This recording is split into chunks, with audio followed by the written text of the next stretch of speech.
Hey everyone, welcome back to my channel. Today I am going to talk about exactly what the video title describes: professional social media etiquette.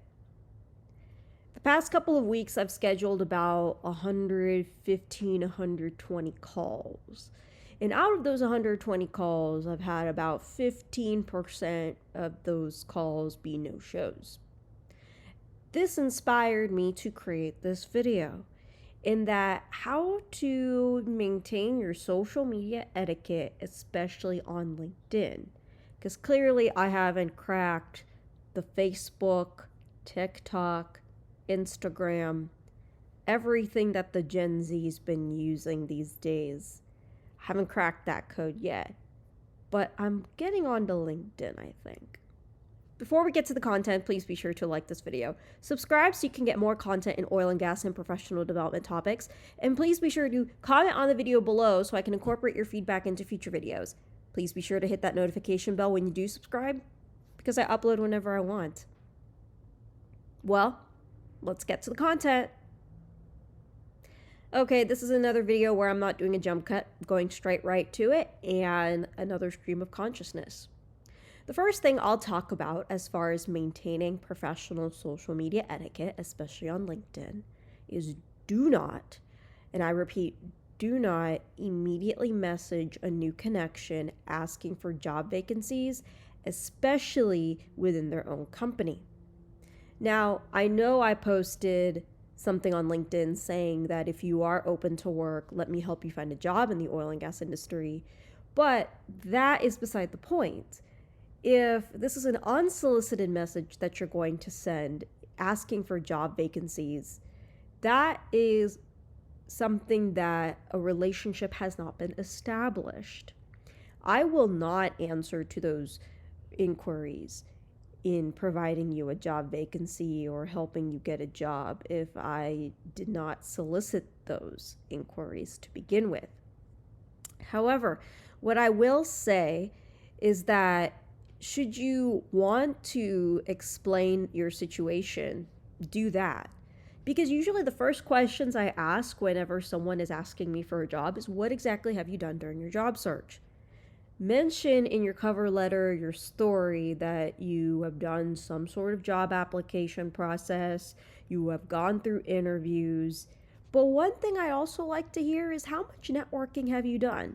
How many times have you invited people out to lunch or coffee? This is something you may want to take into consideration before you start asking people for job vacancies, especially within their company. Sometimes these people may not even be in the position to provide those job vacancies or job referrals, especially if you don't know the person. So imagine from that point of view, that person is less likely going to help you if you immediately ask them for a job. Rather, establishing a relationship and attempt to establish the relationship asking for advice, you're more likely to get a response. But that is just something that I want to share with you based on my experience. Now, the next thing I'm going to talk about is social media posting. I tend to post a lot on social media at a fault sometimes if I have a lot of free time, especially now that I'm in between jobs up until the new year. But one thing that I will mention is that do not post anything that's controversial, something that's political, that mentions religion, or anything that mentions something inappropriate. Some of this is common sense, but these are just the 3 controversial topics that you're not supposed to talk about in a professional setting, especially maintaining your professional social media etiquette. Now, another thing I'd like to talk about with respect to maintaining professional social media etiquette is posting now what to post. Posting something that is appropriate, related to the technical things that you're interested in, maybe posting a resume, maybe posting a video that you've done. I've given advices to newly minted petroleum engineers and geologists that you may want to post your dissertation if that's something that is of interest for you.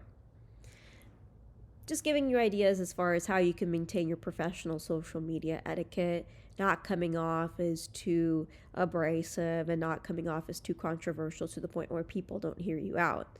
And then the frequency of the posting, which is also something I know I need to look out for, And once a day is okay. In fact, once a day is probably recommended as opposed to multiple times a day. You don't want to spam your connections feed.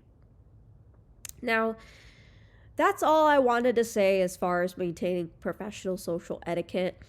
If you have any other thoughts as far as maintaining professional social media etiquette, a bonus tip I'm going to tell you is pay it forward. LinkedIn is there to connect others with other people. In my 100+ calls that I've had throughout the past couple of weeks, I've been connecting young professionals with other young professionals, or young professionals with seasoned professionals, and vice versa. And I know that's been a rewarding experience. But that's because I've been able to ask the question whether if they have made those introductions or made those networking initiatives to begin with. And then I help make those networking initiatives. And then off to the races that person who's on the job hunt goes. Now there's another bonus I'd like to talk to you about if you waited until the end of this video. And I'd like to say, if you're looking to hire people, one thing that I've noticed is that, especially for Gen Z, is that LinkedIn is not where it's at. And I didn't just realize this, I just wanted to share it on the YouTube platform. I was scrolling through TikTok for quite some time, to a fault, in my opinion, but I found a lot of West Texas oil field and then Canadian oil field TikTokers. But when I checked their LinkedIn, they don't have too many followers. So just because they're quiet on LinkedIn doesn't necessarily mean they're quiet on other social media platforms. Maybe TikTok is the next professional platform you may want to reach out to get the next workforce. Just throwing that out there, and that might be an extension to maintaining your professional social media etiquette. Well, folks, that's everything that I wanted to share today. As usual, please be sure to like, subscribe, share the video if you found this useful. Please be sure to comment for additional feedback so I can provide or incorporate that feedback into future videos. As usual, be safe, have a wonderful holiday season, and I'll see you in the next video.